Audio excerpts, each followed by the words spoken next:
हाँ जी, good evening. आपको जानकर शायद ये अजीब लगेगा कि अगर मैंने पूरे साल में 1 रुपये भी एडवांस टैक्स के नहीं पे करे हैं, मुझे बिल्कुल भी टेंशन नहीं होगी। नॉर्मली लोगों को डर लगा रहता है कि अगर हमने कम पे करा, पे तो करेंगे, अगर कम भी पे करा ना, तो जितना कम पे करा होगा उस पे बहुत ही ज़्यादा इंटरेस्ट लग जाएगा। 1% पर मंथ के रेट पे लग जाता है, यानी कि पूरे साल का 12%। और यहाँ पे मैं कह रहा हूँ मुझे बिल्कुल ही फ़र्क नहीं पड़ेगा, मैंने 1 रुपये भी पे नहीं करे होंगे तो।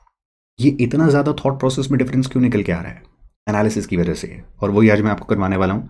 एक प्रैक्टिकल केस स्टडी बताऊंगा जहाँ पे आपके दिमाग में ये एडवांस टैक्स का कॉन्सेप्ट ज़्यादा अच्छे से क्लियर भी हो जाएगा और थोड़ा डर भी आपके दिमाग में कम हो जाएगा। समझिए। पहले देखिए प्रोविजन आपको बोलता क्या है।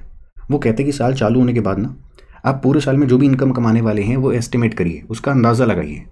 एसएससी कहता है अंदाज़ा लगा के होगा क्या? सरकार कहती है अंदाजे के बेसिस पे जो भी इनकम निकल के आती है, मान के चलिए 10 लाख की निकल के आती है, तो हमने आपको डेट्स बता रखी हैं, वो जो भी आपकी इनकम निकल के आ रही थी उस पर टैक्स लाइबिलिटी निकालिएगा और लाइबिलिटी का इतना इतना परसेंट हमारे पास पहुंचा दीजिएगा। ये आपको बोला जाता है। एग्जाम्पल के तौर पे मान के चलिए मैंने एस्टिमेट करा है यहाँ पे बिजनेस चालू करने के टाइम पे कि पूरे साल में मिला के मेरी 10 लाख रुपीज़ की टैक्स लाइबिलिटी निकल के आनी चाहिए on the basis of income जो भी मैं कमाने वाला हूँ।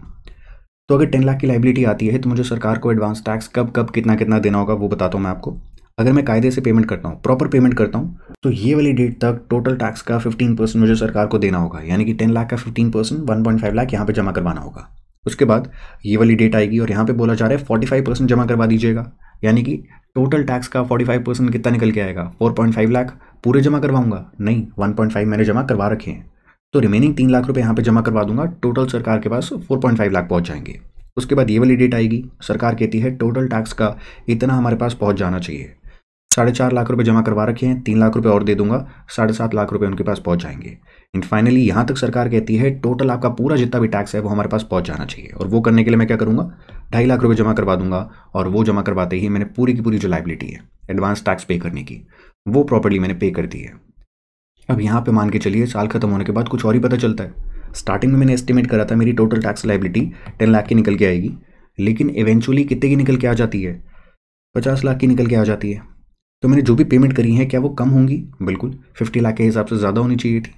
तो ये जितनी भी मैंने कम पेमेंट करी है उस पर कितने का इंटरेस्ट आ जाएगा? 1% पर मंथ का आ जाएगा, जो कि आप नॉर्मली सोचते हैं it translates to 12% per annum. लेकिन ये एनालिसिस गलत है। 1% per month is not equal to 12% per annum. And this is the reason why I am telling you कि ज़्यादा टेंशन लेने की ज़रूरत नहीं है। क्यों? समझिए।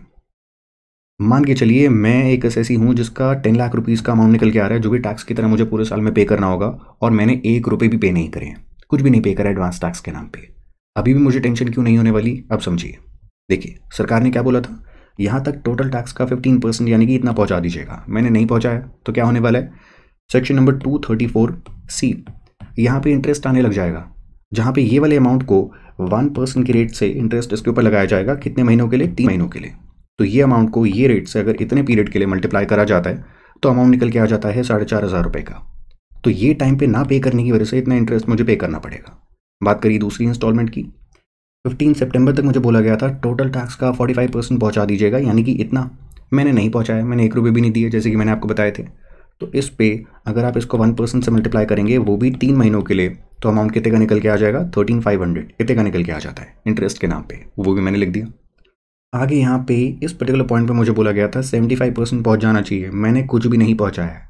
तो यहाँ पे इंटरेस्ट कितने का आएगा? This multiplied by 1% multiplied by 3 months, amount आ जाता है 22,500 का। एंड फाइनली ये अमाउंट भी बोला गया था ये पे कर दीजिएगा टोटल अमाउंट। अगर मैं 15 मार्च के बाद भी 31 मार्च तक भी पे कर देता हूँ तो भी माना जाता है आपने यहाँ पे कर दिया, इंटरेस्ट नहीं लगता उस पर। तो एडवांस टैक्स तो नहीं बोला जाएगा। साल खत्म होने तक वहाँ तक तो मुझे पता चल जाएगा ना इनकम कितने की है, तो वहाँ तक पे कर दीजिएगा। आपने 31 तक भी अगर पे कर दिया है तो आपके ऊपर यहाँ पे कोई भी इंटरेस्ट नहीं आने वाला, तो वो आप कर पाएंगे, इसमें एस्टिमेशन करने की ज़रूरत नहीं होगी।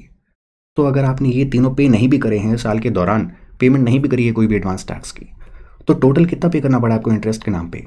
40,500 का अमाउंट पे करना पड़ा, करेक्ट। अगर आप ये वाले इंटरेस्ट को चेक करेंगे कि टोटल टैक्स लाइबिलिटी पे ये कितना रेट निकल के आता है, तो इफेक्टिव आपका इंटरेस्ट का रेट कितना निकल के आ जाएगा? 4.05% का निकल के आ जाएगा।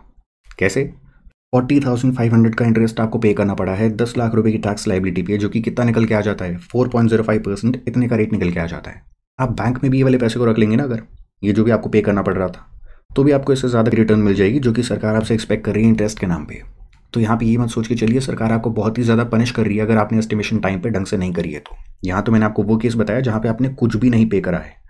जनरली लोग कुछ ना कुछ पे करके रखते हैं एस्टिमेशन के बेसिस पे। एस्टिमेशन गलत हो भी जाती है तो थोड़ा बहुत इंटरेस्ट आप पे आ जाता है। ये मत सोचिएगा 1% पर मंथ लिया जा रहा है तो 12% पर एनम लिया जा रहा है, वो सेम नहीं होता। क्यों? आपका जो यहाँ पे 1% का रेट लगाया जा रहा है वो बार बार ये वाले अमाउंट पे नहीं लगाया जाता, टोटल टैक्स पे नहीं लगाया जाता, शॉर्टफॉल पे लगाया जाता है। और यहाँ पे 15% ही मांगा जा रहा था। तो अगर आप ये नहीं भी पे करेंगे 3 महीने के लिए 15% पे टैक्स आने वाला है, 100% पे नहीं आने वाला। तो यहाँ पे आप बच जाएंगे। ये वाले 3 महीनों के लिए 45% वाले पोर्शन पे इस पे इंटरेस्ट आने वाला है, पूरे के पूरे 10 लाख पे नहीं आने वाला। तो वो चीज़ को याद रखिएगा। और इसीलिए अगर आप एनालिसिस ढंग से करते हैं, प्रोविजन को ढंग से इंटरप्रेट करते हैं तो ज़्यादा टेंशन नहीं होने वाली। कंप्लायंस करनी आपके लिए आसान हो जाएगी। तो पे करिए, लेकिन एस्टिमेशन ऊपर नीचे हो भी जाती है तो क्या क्या कॉन्सिक्वेंस होने वाला है वो आज मैंने आपको बताया। अगली वीडियो में कुछ नया सीखेंगे। Take care of yourself. Good night.